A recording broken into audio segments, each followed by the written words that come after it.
En este video les estaré explicando sobre la elaboración del presupuesto de capital a partir de los siguientes datos de este escenario que hemos planteado. En este escenario vamos a retomar un horizonte de planeación de 5 años, donde los inversores están exigiendo un riesgo estrictamente del 15%. Tenemos ventas pronosticadas para el primer año que ascienden a 3 millones y unas variaciones o crecimientos del 2, menos 0.5, 7 y 5% respectivamente. Esto tomando en cuenta como base el crecimiento del sector.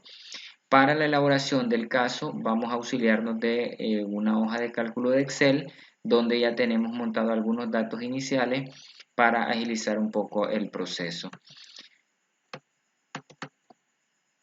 Entonces, en este caso estamos realizando el presupuesto para un horizonte de planeación de 5 años y les decía que tenía un incremento del 2, menos 0.5, 7 y 5%. Entonces, los ingresos proyectados para el año 1 serían de 3 millones y acá tenemos un incremento, ¿verdad? Que sería esto multiplicado por 1 más el porcentaje del crecimiento. 3 millones 60 y solo arrastramos o copiamos la fórmula. Luego tenemos dentro de las políticas de venta el 100% de contado y se estima que el costo de producción y venta sea del 10% de las ventas totales.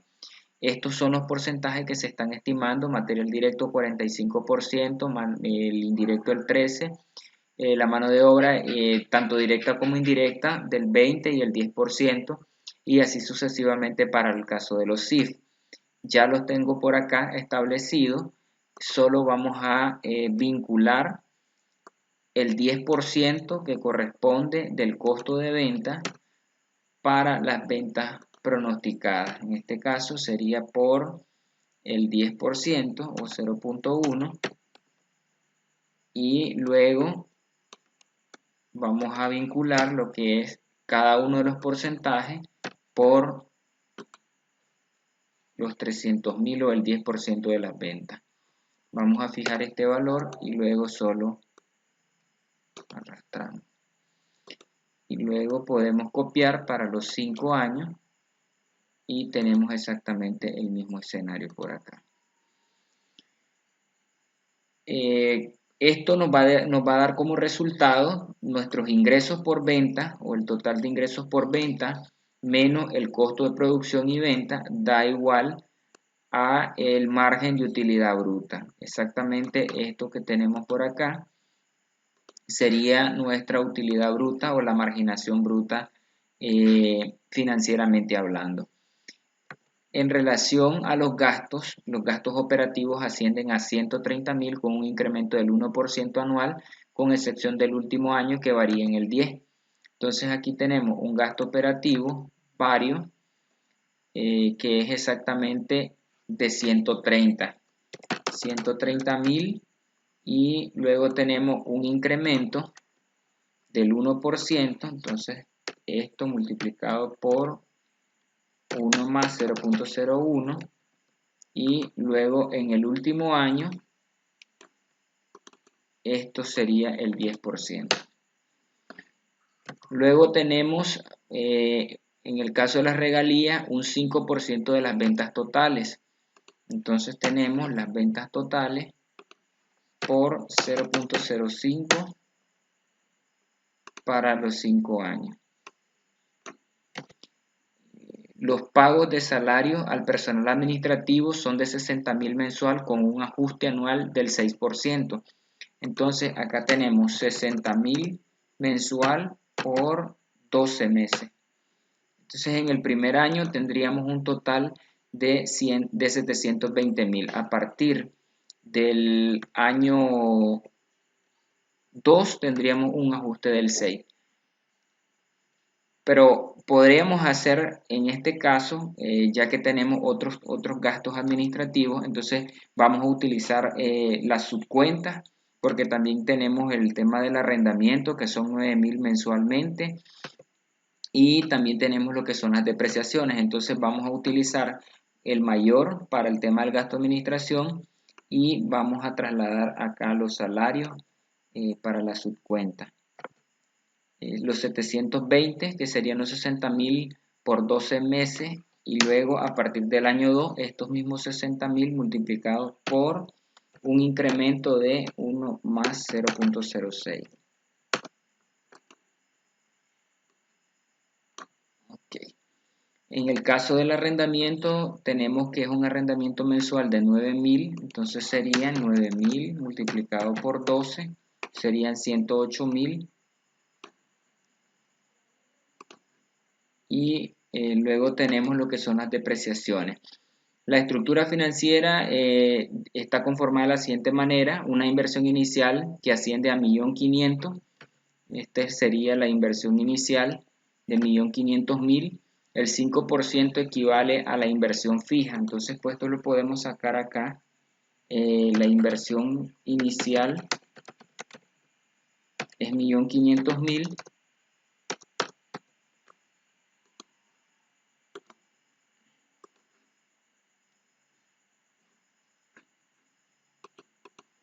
1.500.000, y de esto equivale el 5%, 1.500.000, y el 5% equivale a inversión fija. Por 0.05 tenemos un total de 75.000 Córdoba que se van a depreciar en 10 años. Entonces acá sería estos 75.000 entre 10 equivale a una depreciación de 7.500 anualmente. Mandamos a llamar ese dato, serían 7.500, y copiamos la fórmula. Entonces acá tendríamos una suma del total de gasto de administración de 835, y copiamos hacia el año 5. El total de gasto de operación estaría conformado por la suma, en este caso, del gasto de operación vario, el gasto de venta, el gasto administrativo. El objetivo de determinar este total de gasto de operación nos va a permitir determinar lo que es el margen financiero antes de intereses e impuestos, que no es más que la diferencia del margen de utilidad bruta menos el total de gastos de operación. Entonces acá vemos que la utilidad antes de intereses e impuestos la calculamos de la utilidad bruta o el margen de utilidad bruta o margen financiero bruto menos el total de gastos de operación. En este escenario es importante que tomemos en consideración dentro de la estructura financiera el 50% está financiada con fondos propios y el resto a través de un financiamiento con el banco a un plazo de 5 años a una tasa de interés del 14%, y la cuota es nivelada. Entonces, eso significa que vamos a tener que construir, para calcular los intereses, por acá, vamos a construir un calendario de pago para un plazo de 5 años por el monto de la inversión, que es equivalente al 50%. Entonces nos vamos a auxiliar de esta herramienta.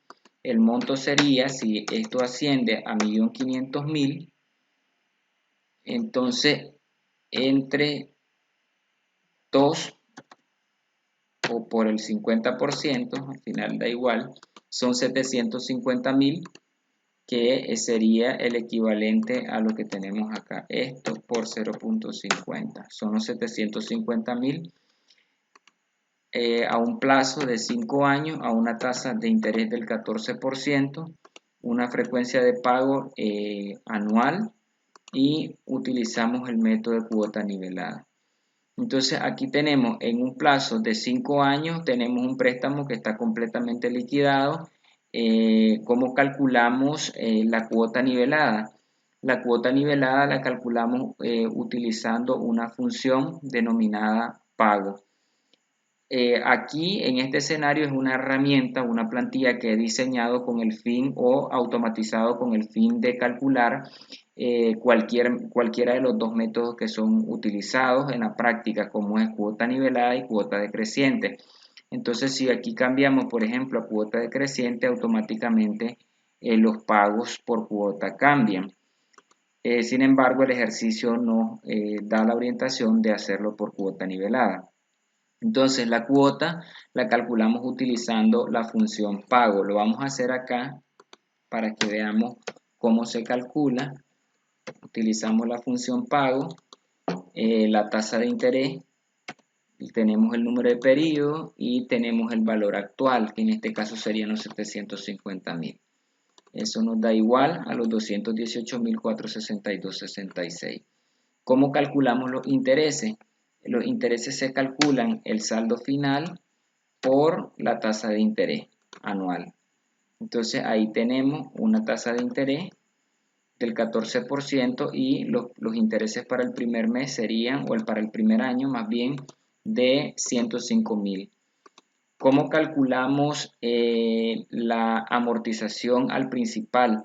La amortización al principal es una diferencia de la cuota nivelada menos los intereses. Tenemos los 113 para el primero y el saldo final se calcula el saldo final anterior menos la amortización al principal. Entonces ahí tenemos 636.000, o también podemos hacerlo de la siguiente manera: saldo inicial menos la amortización. Esto sería la metodología que vamos a utilizar para los demás periodos. De igual manera, para el año 2, la cuota al ser nivelada sería la misma del primer año. Calculamos los intereses en base al saldo anterior de los 636.000 y volvemos a calcular la amortización, que sería la diferencia de la cuota nivelada menos los intereses. Entonces, en este caso nos interesa determinar cuántos serían los intereses que vamos a pagar a lo largo de esos 5 años. Serían estos que tenemos por acá. Vamos a copiarlos aquí afuera y luego los vamos a trasladar justamente aquí.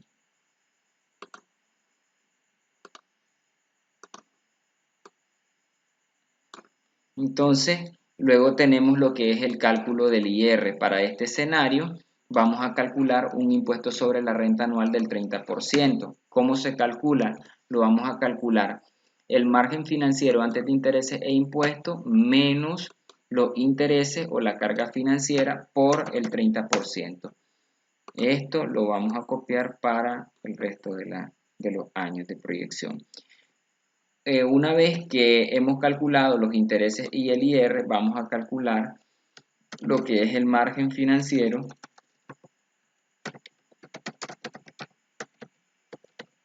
después de intereses e impuestos.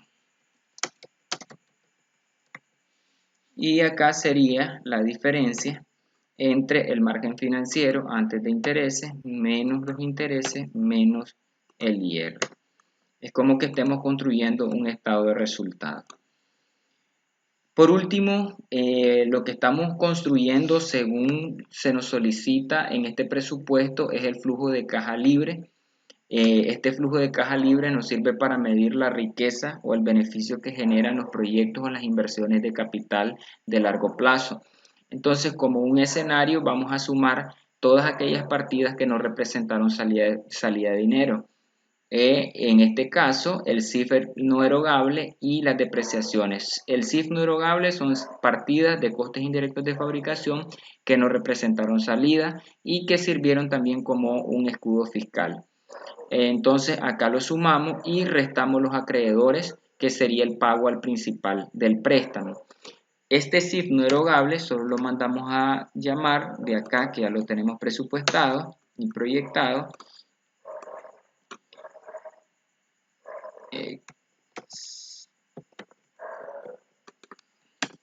CIF no erogable y el monto de las depreciaciones, que sería la depreciación que tenemos de la propiedad planta, 7.500 exactamente igual, y el pago al principal lo mandamos a llamar de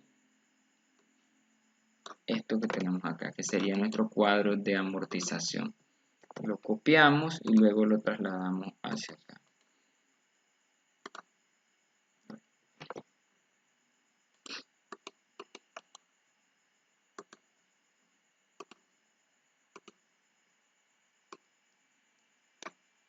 Y luego tenemos lo que sería nuestro flujo de caja. Lo vamos a calcular como el margen financiero después de intereses e impuestos, más los CIF no erogables, más la depreciación, menos los acreedores.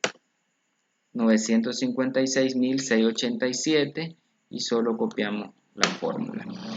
De esta manera estamos calculando cuánto es la riqueza que está generando este proyecto. Para el primer año está generando una riqueza de 956.687.34 y así sucesivamente. En este primer escenario lo que estamos haciendo, según las orientaciones del caso, es determinar el flujo de caja libre y realizar un análisis y explicar si es recomendable invertir.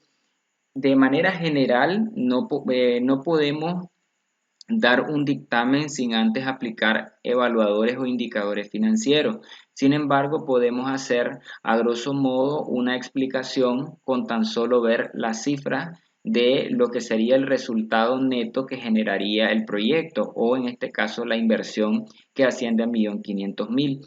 En este caso, el inversor está exigiendo una riqueza o un rendimiento del 15%. Si yo multiplico 1.500.000 por 0.15, estamos hablando de 225.000 córdobas, lo que posiblemente podría estarse recuperando en el primer año. Ahora, tenemos que considerar que esta riqueza está siendo distribuida a lo largo de 5 años que luego van a ser evaluadas para determinar un factor importante que es el valor del dinero en el tiempo. Vamos a descontar esos flujos de caja al día de hoy tomando en cuenta una tasa, en este caso de rendimiento, que también podemos utilizar una metodología para determinar el costo del capital. Podríamos decir de manera general que como mínimo el inversor está exigiendo un 15% y vemos que los flujos de caja para el primer año está mostrando un flujo que asciende a 956.000. Si este escenario ocurriera tal y como lo estamos planteando, entonces de manera general, aún sin hacer cálculos de indicadores o evaluadores financieros, podríamos decir que es una buena alternativa o es una buena opción para invertir. En clases futuras vamos a estar abordando los métodos para lo que es la evaluación o la evaluación de los flujos de caja. Vamos a evaluar los flujos a través de algunos métodos tradicionales o indicadores como el valor actual neto, la tasa interna de retorno, el periodo de recuperación, la relación beneficio-costo, podemos calcular punto de equilibrio y todo esto nos va a permitir tomar una decisión más fiable en base a las cifras o en base a los resultados de estos evaluadores.